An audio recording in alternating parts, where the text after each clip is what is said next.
Bueno, pues hola a todos, sean bienvenidos a una sesión más de nuestro curso introductorio al estudio del derecho aquí en El Abogado en Llamas. Y bueno, pues en esta ocasión vamos a hablar de un tema extremadamente fascinante a mi consideración, que es el asunto de indagar o de interrogarnos respecto a qué es esto de los deberes jurídicos, ¿de acuerdo?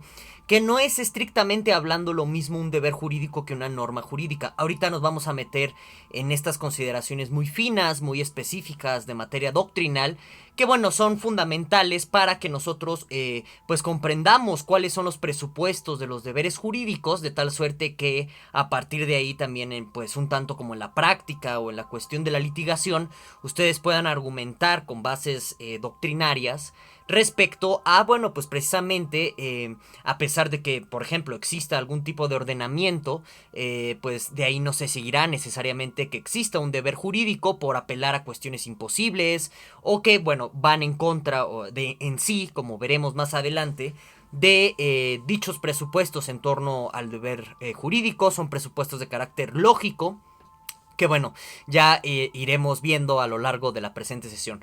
Ya sabes que lo único que te pido en caso de que te gusten estos videos es que te suscribas al Abogado en Llamas y que pues le des like al video y que bueno, pues también en su defecto compartas este video con algún amigo o con alguna persona que esté interesado en las diversas temáticas que tratamos aquí en el canal, para que bueno, pues de esta forma apoyes a despegar al proyecto del Abogado en Llamas, un sitio de divulgación y de discusión de contenidos jurídicos, ¿de acuerdo? Bueno, hay que mencionar varias cosas interesantes de manera preliminar dentro de la doctrina y sobre todo pues en este orden de ideas. Estoy pensando en el libro de Introducción al Estudio del Derecho de García Maínez, que vean, en la parte en donde nos habla del concepto del deber jurídico, Maínez es demasiado escéptico en el sentido de que él no cree que podamos como conceptualizar o de definir qué es exactamente el deber ser.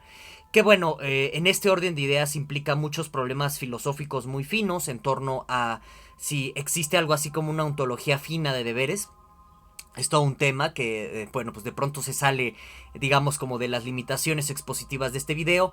Lo vamos a tomar o lo vamos a tratar este tema otra vez cuando en nuestro curso introductorio a la filosofía del derecho, que también estamos dando en este canal, pues nos metamos precisamente a la discusión como ontológica que hay detrás en torno a la naturaleza de las normas. Y bueno, como les decía, pues es interesante ver esta postura escéptica de Maínez. En este sentido, pareciera que Maínez lo que hace como para salir un tanto del embrollo de definir el deber jurídico es colapsar básicamente la noción o la concepción de norma como un instrumento regulativo de la conducta, en este caso una norma jurídica, pensándola como un instrumento de regulación jurídica por parte del Estado, lo que parece que hace Maínez para salir de, pues les digo, este problema de definir el deber ser, es colapsar una cosa con la otra, lo cual es muy problemático y es muy, peligroso también a nivel doctrinar porque, bueno, pues básicamente, supongan ustedes que de pronto en su estado o en sus comunidades regidas por un estado, llega y bueno pues decreta o publica algún tipo de ordenamiento normativo que por ejemplo los obligaría entre comillas a que, vamos a suponer, ¿no? Es un mero ejemplo que a lo mejor es muy extraño, es muy raro, pero es para dilucidar esta diferencia entre la norma jurídica y el deber jurídico, que no es exactamente lo mismo. Pero bueno, entonces imaginen ustedes que está el Estado de sus comunidades y de pronto publica o decreta un ordenamiento jurídico que les obligaría a, por ejemplo, a, no sé, a vender a su mamá al Estado, a vender a sus papás al Estado, o a, por ejemplo, hacer sacrificios humanos con sus familiares, o a vender su cuerpo, una cosa así por el estilo.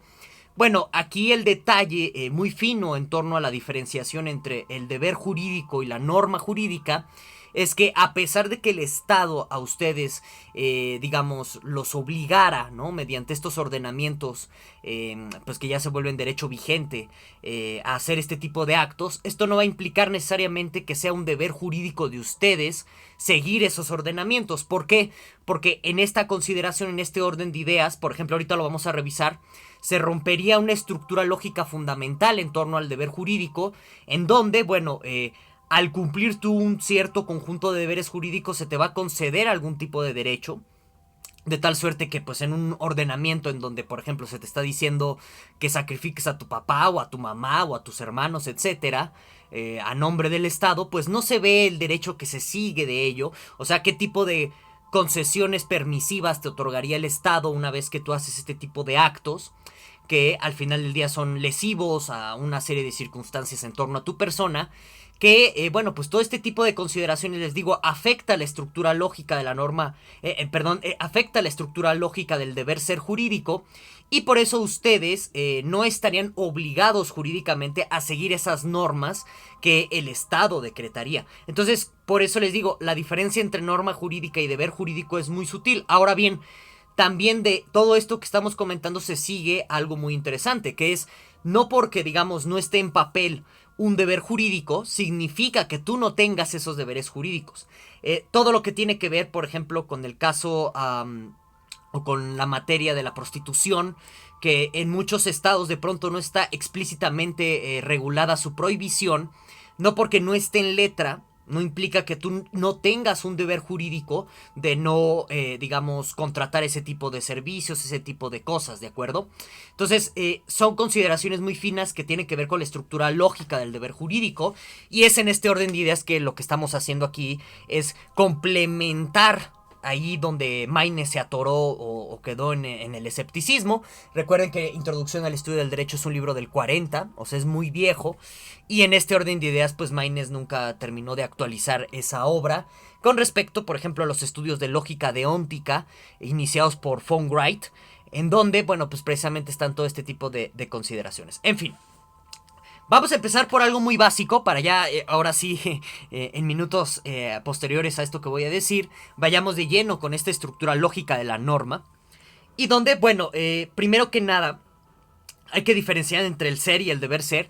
Esto ya lo dilucidamos o lo vislumbramos en términos muy generales en la sesión anterior, cuando hablábamos de la así llamada división o clasificación entre juicios enunciativos y juicios normativos.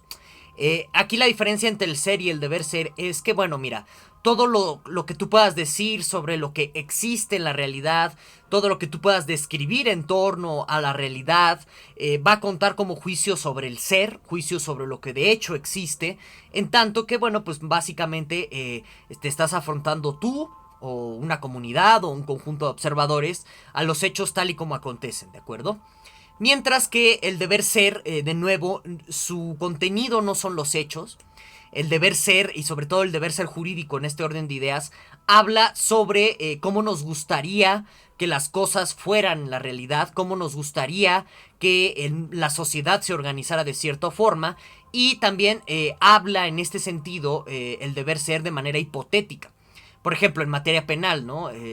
Si ustedes checan, por ejemplo, varios ordenamientos en contra del homicidio, el robo, etcétera, habla de manera hipotética. Es decir, aquel que prive de la vida a otro, se le impondrán X y Y sanciones, ¿no? Por ejemplo.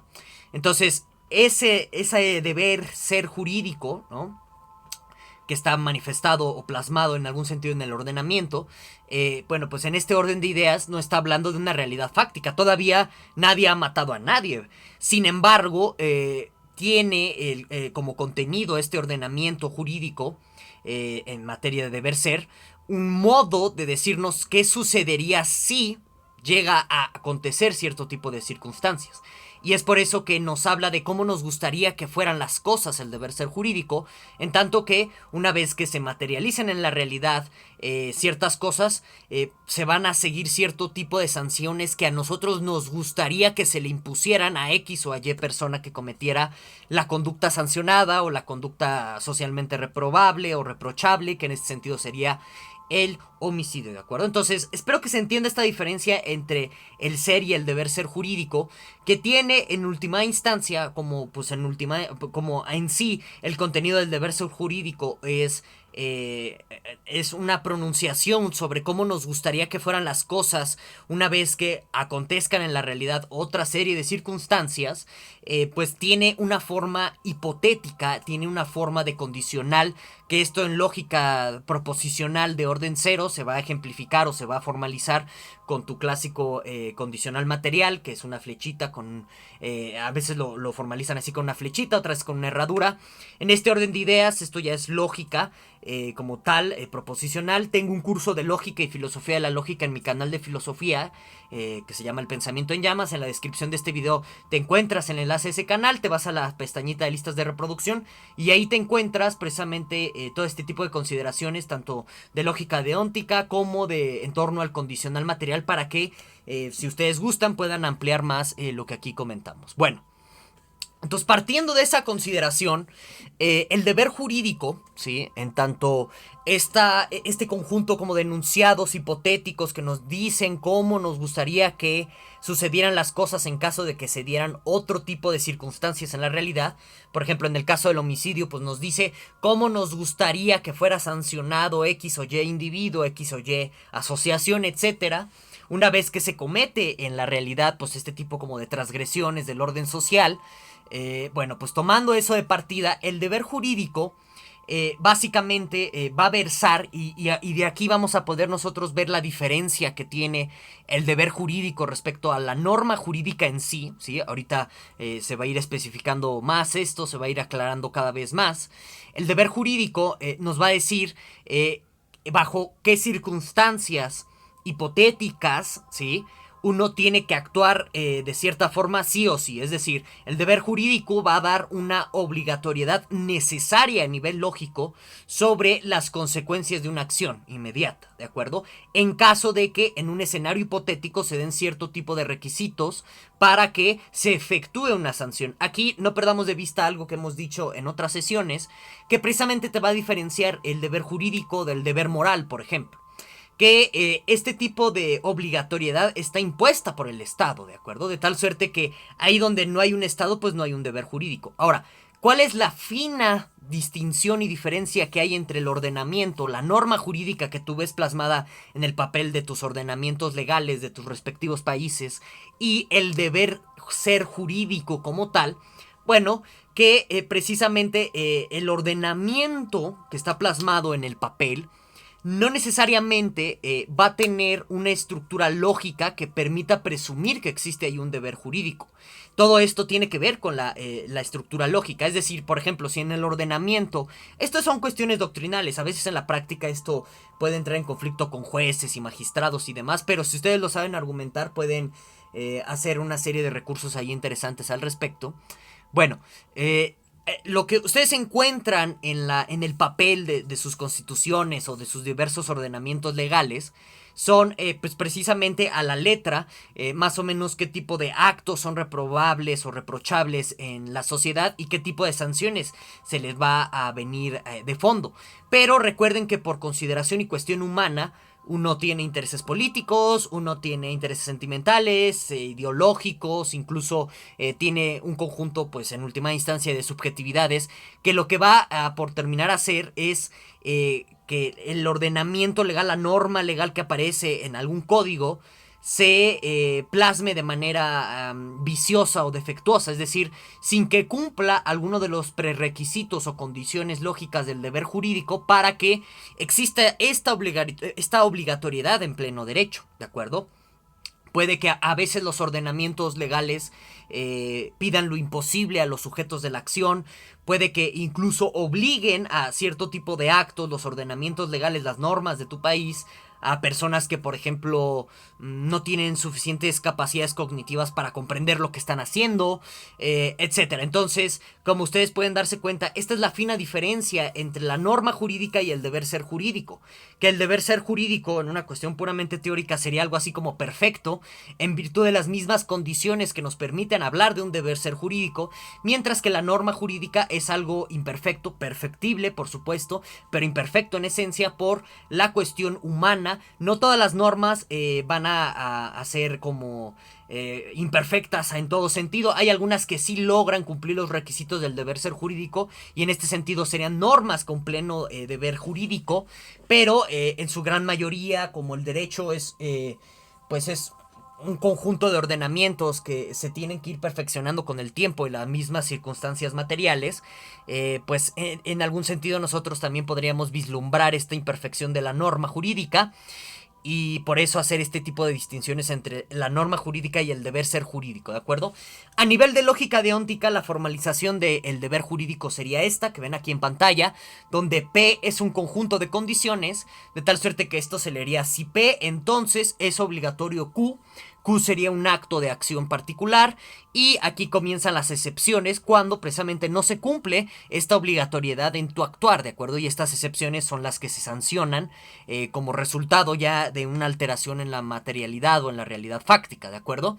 Y la obligatoriedad a nivel de lógica, esto se entiende como necesidad lógica, en el sentido de que pues no existe ninguna circunstancia posible.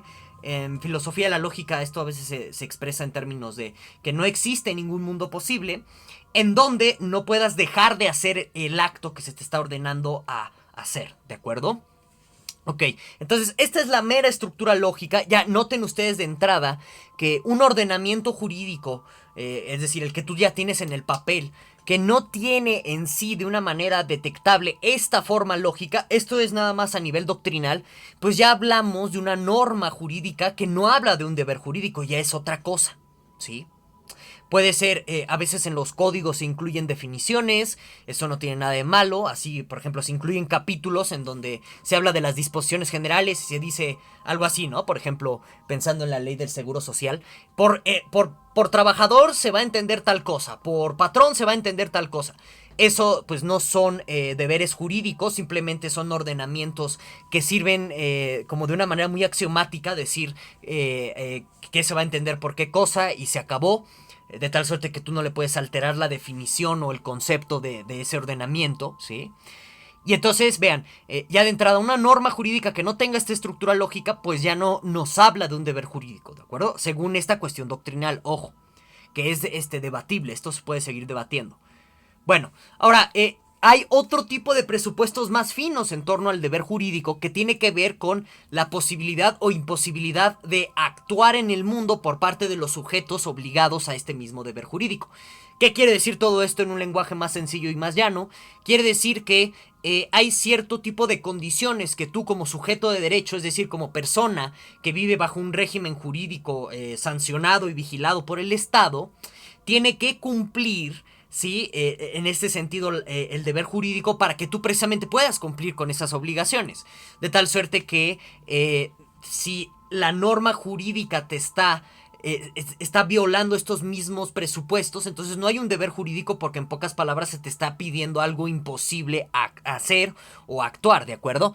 Entonces, primer presupuesto en este sentido como lógico del deber jurídico sería que existe un Estado que al final del día este Estado sirve como el que te está imponiendo estos deberes jurídicos y que a la vez sirve como un mediador de las responsabilidades que se sigan de tus obligaciones jurídicas, ¿de acuerdo? Esto es algo muy importante a entender porque a veces se olvida digamos, y esto también pasa con los órganos legislativos de diversos países latinoamericanos, a veces como que en las leyes, cuando se están redactando a nivel de Congreso de la Unión, se olvida como redactar de una manera muy clara y muy específica, y luego tiene que salir la Suprema Corte a corregir planilla. Se olvida de especificar de una manera muy concreta cómo va a ser el accionar o el actuar del Estado para que se cumplan este conjunto de deberes jurídicos. De tal suerte que, vean, hablar ya de un deber jurídico pues presupone a un Estado que va a hacer cumplir este deber en caso de que no lo sigas y que a su vez este Estado te va a dar una serie de, digamos, posibilidades de defenderte respecto a una acusación de falta de esos deberes, ¿de acuerdo? Es decir, que hay un presupuesto de procedibilidad y hay un presupuesto de procedimentabilidad para cuando hablamos de deberes jurídicos. En pocas palabras, que si tú te estás comprometiendo con un deber jurídico, se va a seguir lógicamente que hay un Estado que no nada más te va a obligar a seguir ese deber, sino que te va a escuchar y va a prestarte los medios procesales adecuados para que te defiendas legítimamente de una acusación de incumplimiento del deber jurídico, por ejemplo. Todo este tipo de cosas las tiene que tener el ordenamiento o la norma escrita en papel, porque si no, de nuevo, se están violando estas condiciones lógicas del deber jurídico. Ahora, otra cosa que tiene que tener el deber jurídico en tanto presupuesto, son lógicos, es que si tú cumples con estos deberes, se tiene que seguir un derecho positivo o que te beneficie a ti como sujeto obligado en el Estado de Derecho. Entonces, otra vez, ¿no? Pensando en este ordenamiento caricaturesco, pero que servía para hacer estas diferenciaciones entre la norma escrita y el deber jurídico, si el Estado sale y te dice, estás obligado a sacrificar a tus padres, aquí la pregunta es, ¿cuál es el derecho que se va a seguir, que te beneficie a ti, para que, digamos, pues cumplas cabalmente con esta disposición del Estado? Si se sigue algo así como, no, pues es que el derecho que se va a seguir es tu derecho a seguir vivo, porque a lo mejor te mata el Estado si no le haces caso. Bueno, para empezar, ese no es un derecho que te beneficie a ti, al contrario, es un derecho que parece que se da o que se gana como consecuencia de una súplica, viviendo bajo un estado tiránico, un estado de terror, de modo que al no haber ese derecho benéfico para el sujeto obligado al deber jurídico, pues simplemente no hay obligación, se seguiría lógicamente, de hacerle caso al Estado y de que le entregues a tus padres, ¿no? Esto bajo este orden de ideas. Por su parte, piénsenlo en otras materias, por ejemplo en la materia fiscal. Si tú cumples con tus obligaciones fiscales, pues se va a seguir a lo mejor un derecho positivo benéfico para el contribuyente, a lo mejor algún tipo digamos, de aplazamiento para una audiencia, a lo mejor algún tipo de concesión fiscal o algún tipo de excepción o exención de la obligatoriedad fiscal, etcétera. Entonces ahí tú ves esa positividad en sentido de que te está beneficiando cuando tú cumples con este deber. Ahora, otro presupuesto fundamental en torno al deber jurídico es el tema de la libertad. Es decir, ahí donde hay sujetos que no tienen libre voluntad, es decir, que no hay nadie que los esté coaccionando para actuar, que no haya nadie que los esté, pues precisamente amenazando, amedrentando para que puedan actuar o funcionar de cierta forma en la sociedad, pues se va a seguir que no es un sujeto que sea objeto de deberes jurídicos, porque no está actuando en plena libertad, en plena uso de sus facultades y de su toma de elección, y de todo ello se va a implicar en última instancia que pues donde no hay libertad no hay deberes, ¿sí? Y que precisamente fue un estado en donde te quita la libertad o donde te está coaccionando tu libre voluntad, pues tú no tendrías ninguna obligación de hacerle caso, ¿no? Ahora, otra cosa aquí muy importante es la temporalidad y la espacialidad del deber jurídico. Vean, no va a tener la misma carga de obligatoriedad, digamos, el deber de, qué sé yo, pagar impuestos en fecha y forma el día en que se te pide, ¿no? En el trimestre que se te está solicitando, a hacerlo 2 años después. Va a ser una obligatoriedad más urgente, con sanciones más fuertes si tú pagas después tus impuestos, a si los pagas en tiempo y forma. De tal suerte que la espaciotemporalidad como condición lógica del deber jurídico lo que hace es agravar las obligaciones o disolverlas por completo. Digamos, a lo mejor estamos pensando en casos de prescripción del delito en materia penal. Eso te dice que cuando pasa un cierto periodo de tiempo, pues ya no hay acto supuestamente delictivo que perseguir en tu contra. Y ahí es donde se cumplen estos prerequisitos de la espaciotemporalidad. Si un deber jurídico no se suscribe y no se circunscribe dentro de un espacio-temporalidad, es un deber jurídico vacío, ¿de acuerdo? Tiene que definirme el tiempo y el espacio de aplicación para que yo pueda actuar congruentemente y lógicamente conforme a todo esto. Y bueno, hasta aquí lo vamos a dejar. Espero que les haya gustado la presente sesión. Ya sabes que cualquier duda, comentario que se tenga me lo puedes dejar aquí abajito en la caja de los comentarios. Sin más, nos vemos hasta la próxima.